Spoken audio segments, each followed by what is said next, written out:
Well, hello, thank you for joining me today again on the Church History Trail.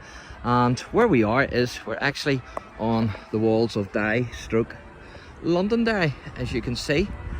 And behind me is St Augustine's Church, which is a very old church. And just there is the Siege Museum. And then the pillar building there just beyond is the First Presbyterian Church. And so there's a wee exhibition in there as well. And so these churches are open. You can go in and you can have a look.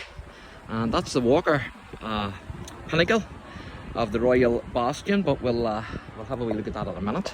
But where we're looking out over here is actually what's known as the bog side. And you can see the murals there. And of course this is where the late Martin McGuinness actually is from.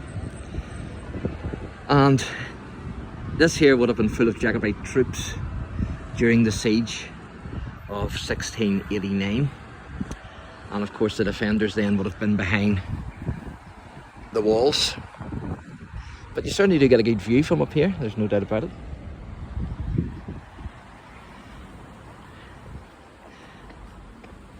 So I'll take you up and show you the Pinnacle, or the Royal Bastion as it's known. And there's a wee billboard of it, as you can see. And it says, this is one of 8 surviving bastions. A bastion is a gun platform which projects out from the line of the walls, giving a wider field of shot. Royal Bastions has a commanding view over the bog side and would have played an important role in warding off Jacobite attacks during the 1689 siege.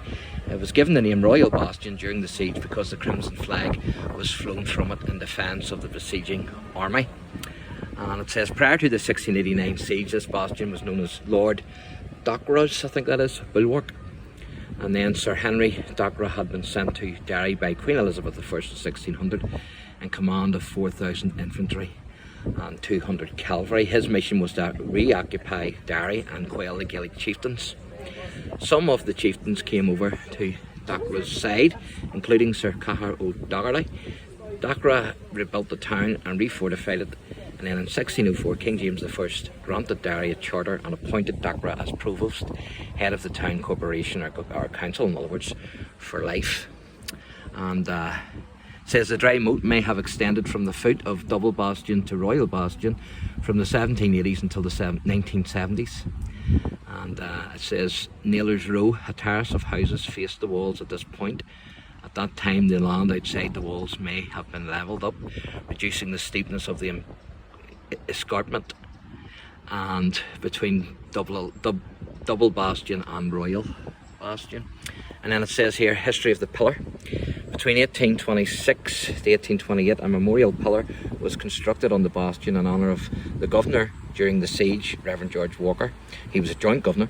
And it says the pillar was a 90-foot Dockwra column in Portland stone, designed by James Henry.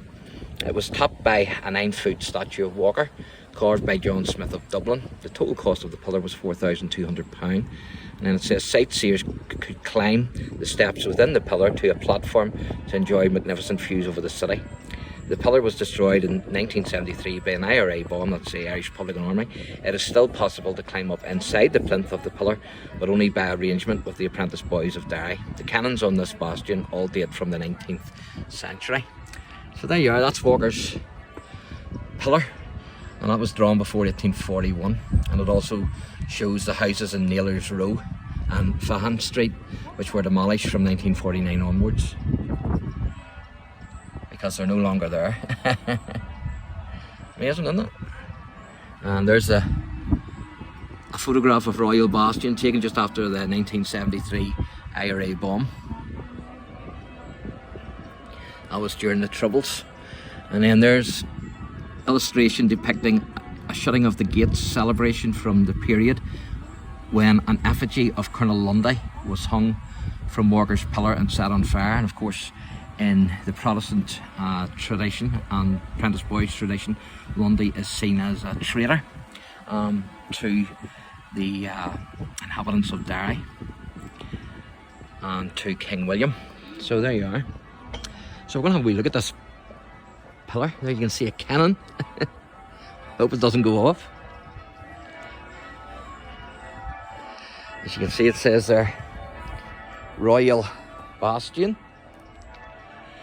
This monument was erected to perpetuate the memory of the Reverend George Walker, who, aided by the garrison and brave inhabitants of the city, most gallantly defended it through a protracted siege from the 7th of December 1688. And then it says, to the 12th of August, following against an arbitrary and bigoted monarch.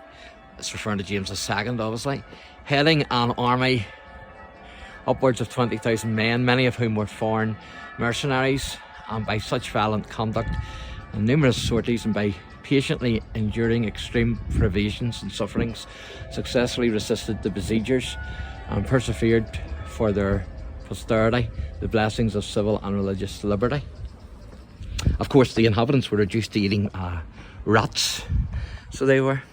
It says this foundation stone was and will be truly laid by the governor of the apprentice boys of Derry, and it was on Saturday. It's Brother William S. Moore, and it was on Saturday the 8th of August 1992.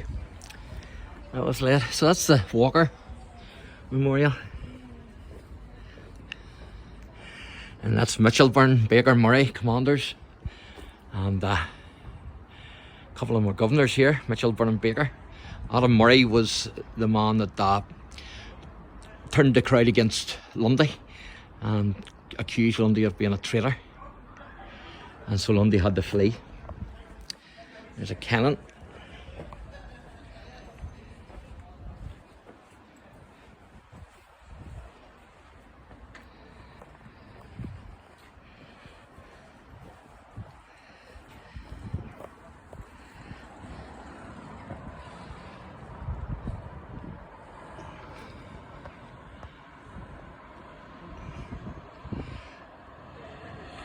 That's the Roman Catholic Church there in the distance.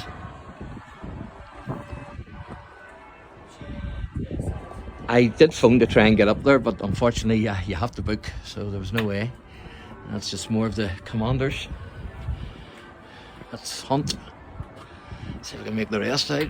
The sun's blinding me. It's Spike and Kempsey. So there you are. And that's Kearns Leak Browning. And of course Michael Browning was actually from the city here, and he was the captain on the Mountjoy that broke the boom. And that's Reverend George Walker. And that was what the pillar, it was actually on the pillar, that inscription of Walker, only in stone. There's another cannon.